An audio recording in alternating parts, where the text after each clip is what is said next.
안녕하세요. 오늘도 사연 사용을 찾아주셔서 감사합니다. 저는 수원에 사는 40대 여성입니다. 유명한 영화에 이런 대사가 나오죠. 호의가 계속되면 그게 권리인 줄 안다. 알고 보니 제 주변에도 그런 인간이 있더라고요. 그래서 시원하게 참교육시켜줬습니다.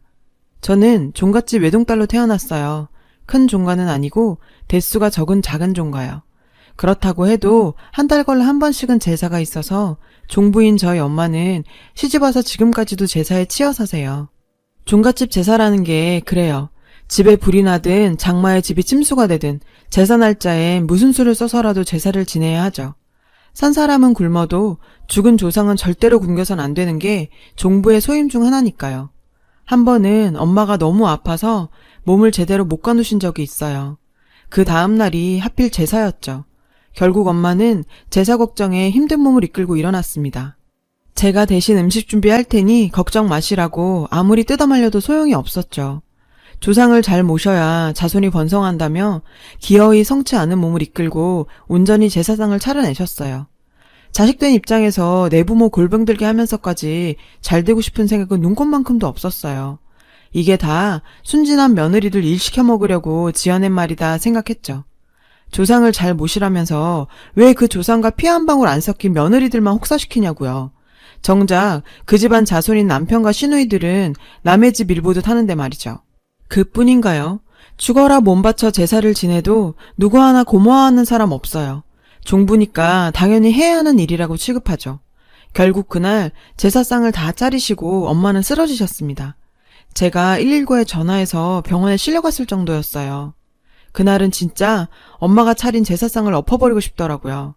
엄마를 일단 입원시키고 집에 필요한 것들을 챙기러 갔어요. 우리 엄마는 병든 몸으로 주방에서 일하다 쓰러졌는데 집에 돌아오니 고모들이나 친척들은 손 하나 까딱 않고 앉아서 엄마랑 제가 하루 종일 만든 음식을 배 터지게 먹고 있더라고요. 뭐가 그리 재미있는지 웃고 떠들면서 말이죠. 피가 거꾸로 솟는 것 같았어요. 어쩜 가족이라는 사람들이 남보다도 못할 수가 있죠. 키우던 개가 다쳐도 상처가 아물 때까지는 일은 안 시킬 거예요. 하물며 가족인데. 정말이지 없던 정도 떨어지더라고요. 엄마를 챙기지 못하는 아빠도 미웠습니다. 아빠는 참 좋은 사람이에요. 엄마도 사랑하시고요. 그래서 더 이해가 가질 않았죠. 당신들 조상 제사니까 아픈 우리 엄마 시키지 말고 직접 지내세요. 라고 소리치고 싶었지만 그랬다간 엄마가 수십 년을 공들여 지낸 제사를 내 말 한마디로 날려버리는 꼴이 됐을 테니까요. 그땐 하는 수 없이 꾹 참았어요. 그러면서 생각했죠. 난 절대로 엄마처럼 살지 않겠다고요. 그건 엄마도 마찬가지였나 봐요. 그러니 제가 어렸을 때부터 종갓집에 시집 보내느니 처녀 귀신이 되더라도 끼고 사는 게 낫다. 이렇게 입버릇처럼 말씀하셨어요. 엄마 자신이 종갓집 맏며느리로 시집와서 층층씨야 시집살이에 남의 조상 제사까지 지내느라 꽃같은 청춘을 다 보내셨잖아요. 그러니 자식만큼은 자신과 같은 인생을 살지 않기를 바라셨을 테고요. 그래서 저희 엄마는 제가 누구랑 사귀거나 제게 선자리가 들어올 때마다 상대 남자의 학벌이나 직업보다도 먼저 종가인지 종손인지를 물으셨어요. 우리 집 상황을 모르는 사람들은 엄마를 유난 떠는 아줌마쯤으로 생각했겠죠. 그래서 그렇게 거르고 걸러서 찾은 사위가 지금의 제 남편이에요. 남편과는 영화 동아리에서 만났어요. 좋아하는 영화 취향도 비슷하고 일단은 대화가 잘 통했어요. 그렇다 보니 언제부턴가 이성이 아닌 잘 통하는 남자 사람 친구가 돼버렸죠. 서로 연애 코치도 해주고 둘 중 하나가 실현당하면 맥주 사들고 달려가 위로도 하며 끈끈한 우정을 발휘했으나 결국 남자와 여자는 남녀 사이로 되더라고요. 그렇게 저희는 자연스럽게 연인 사이로 발전했어요. 남편은 장남이긴 했지만 집안이 종가도 아니고 부모를 보양해야 하는 처지도 아니었어요. 엄마는 그 점을 가장 마음에 들어 하셨죠. 게다가 저희 시댁은 저희가 결혼할 당시만 해도 제사가 없었어요. 결혼하고 다음 해 시아버지께서 병환으로 돌아가시고 그때부터 제사를 지내게 됐죠. 시어머님은 제사를 지내본 적이 없는 분이셨어요. 난 이 나이 먹도록 제사를 지내본 적이 없어서 뭘 어떻게 해야 하는지도 모르겠다 얘. 참 니네 친정이 종가라 그랬지? 보고 배운 것도 많겠네. 잘됐다. 앞으로 네 시아버지 제사는 네가 모셔라. 조상님들 제사 잘 지내면 자식들한테 좋다잖니. 네 자식들 위해서라도 시아버지 제사 열심히 지내. 할 수 있지? 왜 대답을 안 해? 할 수 있어 없어? 네, 그럴게요. 저는 얼떨결에 시아버지 제사를 떠맡게 됐어요. 사실 제가 시집오고 얼마 안 돼서 시아버지께서 돌아가신 거라 주변에서 말들이 많았거든요. 며느리가 시아버지를 잡아먹었네 어쨌네. 그 말이 억울하기도 했고 무엇보다 짧은 기간이었지만 아버님과 정이 많이 들었기 때문이기도 해요. 아버님께서는 딸이 없어서 아쉬웠는데 딸 같은 며느리가 생겼다며 좋아하셨어요. 시어머니 몰래 종종 용돈도 주시며 아빠가 딸한테 주는 용돈이니까 마음껏 쓰라고 하셨죠. 제사만 두고 봤을 때 크게 어려운 일은 아니었어요. 제사 상차림뿐만 아니라 제사 지내는 순서와 방식까지 어려서부터 보고 배운 대로 저희 친정 방식 그대로 했으니까요. 그런데 몇 년 전 시동생이 장가를 가고 동서가 들어오면서부터 조금씩 삐걱대기 시작했어요. 큰애야, 이번 제사 때는 상에 새우튀김이랑 식혜도 올리자꾸나. 평소에 제사에 대해 별 말씀 없으시던 시어머니께서 상차림에 대해 조금씩 간섭을 하시더라고요. 그렇다고 해봐야 음식 몇 가지 더 요구하시는 정도지만요. 그때만 해도 대수롭지 않게 넘겼어요. 그럴 수 있는 일이니까요. 정작 문제는 따로 있었죠. 동서, 내일이 아버님 제사인 거 알고 있지? 그래서 말인데 같이 만나서 장보고 일 시작할까 아니면 각자 음식을 나눠서 해가지고 어머님 댁에서 만날까? 동서는 어떤 게 편하겠어? 얘기 못 들으셨어요? 저 오늘 못 가요. 어머님께 말씀드렸는데. 왜? 무슨 일 있어? 바빠서요. 전 제가 잘못 들은 줄 알았어요. 시집와서 처음 맞는 시아버지 제사인데 바빠서 못 온다니요. 게다가 태도가 그게 뭐예요? 아무리 시어머니께 말씀을 드렸어도 혼자 일하게 된 손윗사람한테 미안한 마음도 없이 저렇게 당당할 일인가요? 생각 같아선 한마디 하고 싶었지만 동서들이고 첫 제사부터 큰 소리 내기 싫어서 그냥 그때 넘어갔어요. 근데 웃긴 건 그 다음에 제사예요. 전 이번에도 동서한테 전화를 걸어 음식 준비를 어떻게 할지 물었어요. 그랬더니 대뜸 저 한가한 사람 아니에요. 왜 제사 때마다 사람을 귀찮게 해요? 어머님도 별말 안 하시는데. 알았어요.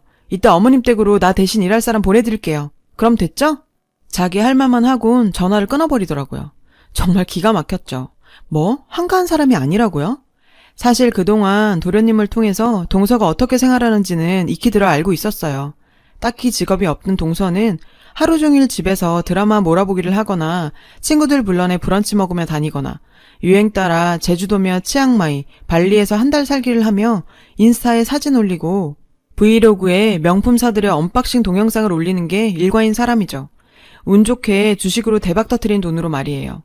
그런 사람이 바빠서 시아버지 제사에 못 온다는 게 말이 됩니까? 그런데 웃긴 건요. 그런 동서한테 저는 한마디도 따지지도 못했다는 거예요. 제가 동서 앞에서 그리 떳떳한 상황은 아니니까요. 저희 남편이 벌이가 신통치 않아요. 인테리어 관련 직종에 있는데 그쪽 일이 그래요. 일이 있을 땐 벌이가 좀 괜찮다가 일감 떨어지면 그날부터 기약 없는 백수죠. 그런 남편만 믿고 있을 수 없어서 저도 다 땡땡해서 일을 하고는 있지만 정규직이 된 지도 얼마 안 됐고 워낙 여기가 월급이 짜서 생활이 빠듯하거든요. 그러니 애를 가질 엄두도 못 내고요. 그런 와중에 집주인이 보증금을 올려달래서 동서한테 돈을 좀 껐어요. 상황이 그렇다 보니 동서 앞에서 할 말도 잘 못하게 되더라고요. 동서는 친정이 잘 사는 건 아닌데 결혼 전부터 취미로 주식을 해온 덕에 몇 번 재미를 크게 봤던 모양이에요. 현재 살고 있는 42평 아파트도 동서가 마련했다더라고요. 곳간에서 인심난다고 동서는 잘 버는 만큼 주변에 잘 써요. 특히 시어머님한테요. 기천만 원 하는 모피도 척척 사드리고 철마다 보약이며 수백만 원 하는 안마의자도 신형으로 놔드리고요. 그럴수록 맏며느리인 전 동서 앞에만 서면 주눅이 들어요. 제 잘못도 아닌데 말이죠. 장을 보는데 시간이 생각보다 오래 걸려서 시댁에 조금 늦게 도착했더니 인력사무소에서 왔다며 도우미 아주머니가 와 계시더라고요. 동서가 기어이 사람을 사서 보냈구나 싶어 어머님께 동서한테 따끔하게 한마디 해주십사 말씀드리려고 안방 쪽으로 갔는데 안방에서 동서와 통화하는 목소리가 들리더라고요. 얘, 뭐하러 사람까지 보냈니? 놔두면 큰애가 알아서 다 할걸. 친정이 종가 아니니. 걔 제사상 차리는 건 귀신이다 귀신. 그러니까 괜한 데 돈 쓰지 말고 인력사무소에 전화해서 아주머니 불러라. 그런데 쓸 돈 있으면 차라리 날 줘. 내가 네 대신 일할 테니 큰애가 뭘 뭐라고 해. 그러기만 해봐. 내가 가만두나. 자기가 시집와서 애를 낳기를 했어. 누구처럼 돈을 잘 벌기를 했어? 잘하는 거라곤 제사상 차리는 거 하나밖에 더 있어. 지네 친정엄마도 평생 종갓집 종처럼 산다더라. 원래 딸들은 지 엄마 팔자 따라간다 안 그러든. 그래도 우리 집 정도면 양반이지. 고작 해야 1년에 명절 2번에 제사 하나가 단데 어디 지네 친정에 될 거야. 지 엄마 팔자에 비하면 상전이다 상전. 그러니 큰애 신경 쓰지 마라. 내가 네 욕을 왜 하겠니?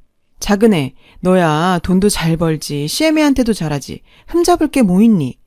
참, 이번에도 너 좋아하는 새우튀김이랑 식혜 잔뜩 해놓을 테니까 정훈이 편에 갖다 먹어라. 아가, 뭐 더 먹고 싶은 건 없니? 김치만두? 그래, 그럼 큰애한테 만들라고 하마. 한통속이었더라고요. 돈 잘 버는 며느리한테 입속에 혀처럼 구는 시어머니를 보고 있자니 멍청하게 나서서 남의 집 제사도 하는 내 자신이 한심하고 비참하더라고요. 저런 사람 입에 친정엄마까지 오르내리게 하고 도저히 참을 수가 없었어요. 전 그 길로 바로 집으로 돌아왔어요. 그리곤 그날을 끝으로 시댁과 발길을 끊었죠. 다행히 남편은 제 얘기를 듣곤 절 이해해줬고요. 그날부터 전 하루라도 빨리 돈 벌어서 동서한테 빌린 돈 갚아야겠다는 생각뿐이었어요. 투잡을 하기 위해 근무조를 새벽조로 바꿔서 까대기 작업을 했어요. 까대기 작업은 본사에서 박스에 담겨 들어온 제품을 다 까서 재분류하는 작업이에요. 노동량도 많고 힘이 들어서 다들 기피하는 일이죠. 그래도 새벽 5시에 시작해 낮 3시면 끝나기 때문에 저처럼 아르바이트를 하나 더 뛰는 사람한텐 딱이에요. 그렇게 2년을 꼬박 일하고 나서야 겨우 동서한테 빌린 돈을 다 갚을 수 있었어요. 돈을 갚고 나니 성취감도 생기고 돈에 대한 욕심도 생기더라고요. 그래서 딱 2년만 투잡을 하자 했던 마음을 바꿔 이후로도 이어갔어요. 알바 뛰고 받은 돈으로 이율 좋은 자유적금을 들었죠. 몸은 힘들었지만 통장에 돈이 쌓이는 걸 보니 그렇게 든든할 수가 없더라고요. 다행히 남편도 하는 일이 잘 풀려서 저희는 얼마 뒤 대출을 끼고 20평대 빌라를 살 수 있었어요. 으리으리한 브랜드 아파트도 아닌 서울 변두리 허름한 빌라였지만 남편이 리모델링을 잘 해줘서 우리 부부가 살기엔 딱 좋은 집이 됐어요. 7개월 뒤에 태어날 우리 아가방도 예쁘게 만들었고요. 친정엄마한테 자랑도 하고 싶었어요. 그런데 리모델링이 끝나고 며칠 뒤 친정엄마가 쓰러지셔서 뇌수막염 판정을 받고 뇌수술을 받게 되었습니다. 엄마한테 달려가 수술은 잘 끝난 걸 확인했지만 참 살아가야 하니 그 와중에도 저는 해야 할 일들이 있었고 엄마를 매일 간호할 수 없었죠. 아빠도 간간히 옆에 있으셨고 친정 옆집 사시는 아주머니께서 매일 많이 도와주셨어요. 정말 감사했어요. 물론 저도 남편도 시간 나는 대로 엄마를 같이 간호했죠. 그렇게 잘 태어나셨지만 집에서 무리는 절대 안 되고 쉬면서 몸조리 잘 해야 한다고 하더라고요. 내 삶을 살아내느라 바빠서 하나뿐인 친정엄마도 못 챙긴 제 스스로를 탓하고 있던 어느 날 연락을 끊고 살았던 시어머니한테 전화가 왔어요. 남편이 저희 소식을 전했던 모양이에요. 시어머니는 자신이 잘못했다시며 곧 아이도 태어날 텐데 언제까지 발길 끊고 살 거냐고 하시더라고요. 통화도 하기 싫었고 듣기 싫었지만 동서 근황도 전해주셨어요. 그게 아주 우리 집 말아먹으려고 작정을 한 년이야. 주식인지 뭔지 한다고 정훈이 아파트까지 해쳐먹은 것도 모자라 글쎄 내 집까지 해먹었지 뭐니. 그뿐 아니다. 그 망할 년이 여기저기 돈 끌어다 쓴 게 한두 푼이 아니야. 아주 내 자식 신용불량자까지 만들어놨더라니까. 그래서 말인데 아가 너희 집에 혹시 남는 방 하나 있니? 이 늙은 몸뚱이 하나 뉘일 방이 없다. 나 좀 받아다오. 응? 결국 이 얘기를 하고 싶어서 전화를 한 거였어요. 어쩜 어머님은 하나도 변한 게 없었죠. 그래서 솔직하게 말씀드렸어요. 어머님, 저는 몰라도 어머님은 동서한테 그러시면 안 되죠. 그렇게 동서한테 받아 챙기셨으면서 단물 빠졌다고 바로 뱉으세요? 그리고 도련님네 아파트만 해도 그래요. 그게 도련님 돈으로 산 건 아니잖아요? 동서가 주식 투자해서 번 돈으로 산 건데 자기 집 자기 손으로 말아먹은 거 가지고 왜 어머님이 열을 내세요? 어머님 사시던 집이 날아갔다니 그건 좀 안 되셨네요. 근데요, 그동안 동서한테 많이 얻어드셨잖아요. 모피에 안마의자, 돌침대. 그냥 그걸로 퉁 쳤다 생각하세요. 안 그러면 또 어쩌시겠어요. 어머님이 인생을 그렇게 사신 걸.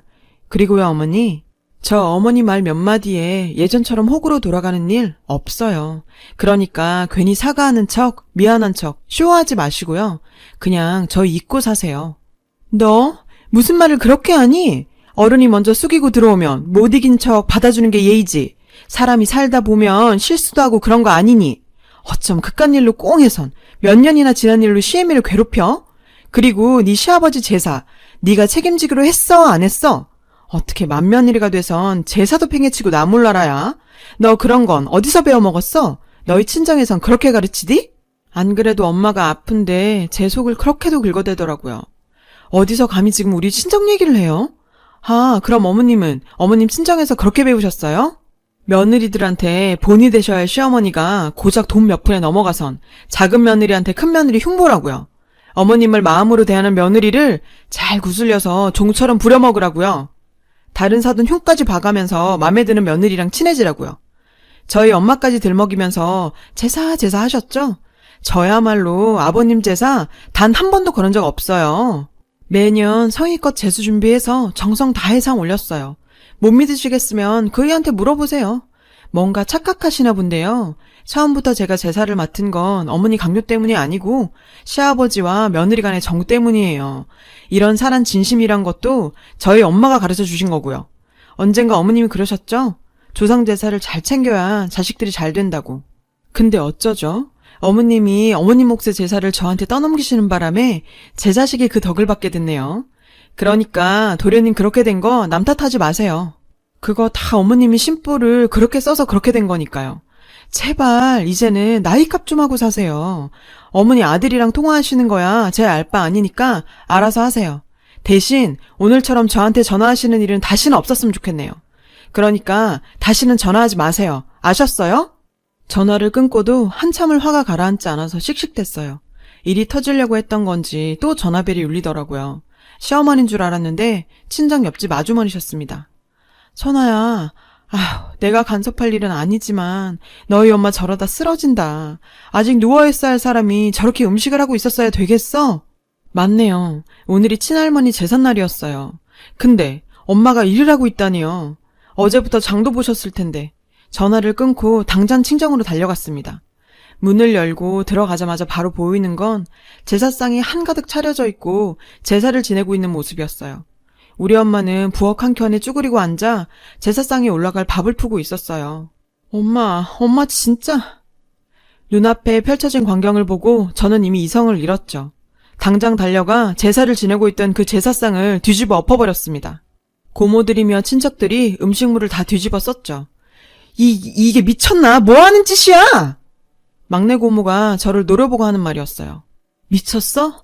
내가? 고모가 미친 건 아니고 이게 가족이야? 니네가 사람이야? 우리 엄마 죽어라 일만 하다 쓰러져서 병원에서 뇌수술까지 받았어. 퇴원한 지 며칠이라고 이렇게 사람을 부려. 고모들, 고모는 여자 아니야? 여자면 이해할 거 아니야. 내가 여기서 자라는 동안 몇 번이고 제사상 얻고 싶었어. 근데 우리 엄마가 이제까지 해온 공든탑이 나 때문에 무너질까봐. 그래서 참았는데 나 이제 눈에 뵈는 게 없어요. 아빠가 한마디 하시더라고요. 선아야, 도대체 왜 이래? 뭐? 왜 이래? 그렇게 말하는 아빠가 제일 싫어. 아빤 뭐 하는 사람이야? 엄마가 이 지경인데 제사를 지내? 내 남편이 아빠 같았음 당장에 이혼했어. 엄마 생각을 제일 먼저 해야 하는 사람이 왜 자기 집 사람들이랑 한통속이냐고. 제사를 남자가 지내? 웃기고 있어. 제사는 여자가 지내는 거야. 여자가 고생해서 해놓은 밥으로 절이나 하면서 지네가 생색은 다 내더라. 그래, 아빠도 엄마가 죽어야 끝낼 거지? 죽은 귀신 밥 챙겨주다가 산 사람 잡을 거야? 이게 무슨 후손을 위한 일이야. 다 핑계지. 그래서 그 많은 제사 다 지내서 그 잘난 조상들 후손인 내가 지금 부잣집에 시집가서 맘 편히 잘 살고 있어? 아빠가 보기엔 그래? 우리 집안 제사 대대로 다 잘 모셔서 당신들은 그렇게나 잘 살고 있나 보지? 할아버지 돌아가시고 꼴랑 그 몇 푼 안 되는 재산 때문에 머리채 뜯고 싸운 주제에 뭐 후손? 지나가던 개도 웃겠다. 그렇게 후손이 걱정되면 고모들이 돌아가면서 지내면 되겠네. 하지도 못할 사람들이 말만 많고 불만만 많아가지고. 나 우리 엄마 여기 못 둬. 엄마의 손을 붙잡고 나와버렸어요. 저는 지옥에서 엄마를 데리고 나왔습니다. 집까지 오는 차 안에서 엄마와 저는 아무 말이 없었죠. 둘 다 그냥 울기만 했습니다. 다음 날 우리 집으로 아빠가 찾아오셨더라고요. 선아 엄마, 그냥 그렇게 하면서 살아왔던 턱에 그냥 그렇게 사는 줄만 알았지. 당신이 그렇게 힘든 줄 몰랐어. 미안하구려. 알았다면 그냥 두진 않았을 거야. 앞으로 남은 삶 내가 정말 당신을 위해서 살게. 선아야, 아빠가 너한테도 미안하다. 쇠약해진 엄마를 며칠간 저희 집에 모시고 배가 부른 저도 엄마 옆에서 쉬었습니다. 의논 끝에 모든 재산은 절에 모시기로 했어요. 속이 다 후련했죠. 고모들이요? 당연히 할 생각 없죠. 엄마가 집으로 가시고 어느 날 낮에 시어머니가 찾아오셨더라고요. 울고불고 난리치시는 통에 정신도 없었고 그대로 가시라고 했습니다. 잊고 살려고 했는데 잊을만 하니까 또 와선 사람을 들쑤시고 가네요. 저도 알아요. 부모 자식 간의 인연을 제가 무슨 수로 끊겠어요. 그럴 생각도 없고요. 지금은 아니라도 언젠가는 갈 곳 없는 어머니의 남편 마음이 흔들릴지 모르죠. 하지만 지금 전 시어머니를 용서할 수가 없어요. 그리고 엄마를 보고 마음 아파하며 살았는데 제 자식한테 그런 삶을 보여주고 싶지도 않아요. 살갗이 다친 데는 연고 하나면 뚝딱이지만 다친 마음에는 약이 없다는 걸 시어머님도 아시길 바래요. 지금까지 제 사연을 들어주셔서 감사합니다. 여러분, 사연 댓글에 응원과 현명한 조언 부탁드려요. 좋아요와 구독은 저에게 큰 힘이 됩니다. 오늘도 좋은 일 가득하세요.